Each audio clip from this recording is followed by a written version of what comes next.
முதற் பலன் கர்த்தருடையது. ஆமா, முதற் பலனை எல்லாத்தையும் எங்க கொண்டு வாங்க?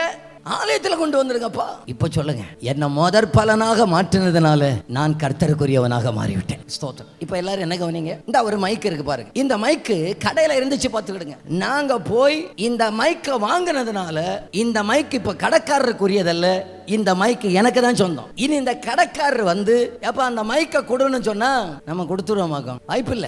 இனி கடைக்காரர் விரும்புகிறபடி இதை யூஸ் பண்ண முடியாது. நான் காசு கொடுத்து வாங்கினதுனால இதை எனக்கு விருப்பப்படி தான் யூஸ் பண்ண முடியும். இதையே நான் இப்படி யூஸ் பண்ண முடியும்னு சொன்னா உங்களையும் என்னையும் கர்த்தராகிய இயேசு சொந்த இரத்தத்தை சிந்தி அவர் வாங்கினதுனால நாம நம்ம விருப்பத்துக்கு இனி அல்ல, நம்ம வாங்கினவருடைய விருப்பத்துக்கு உரியவர் முதற் பலனாக அவருடைய திட்டத்தை தான் இங்க நமக்கு செய்ய முடியுமே தவிர, எத்தனை பேர் சொல்லுகிறீங்க இனி நான் ஆண்டவருக்குரியவன், ஆலயத்துக்குரியவன்?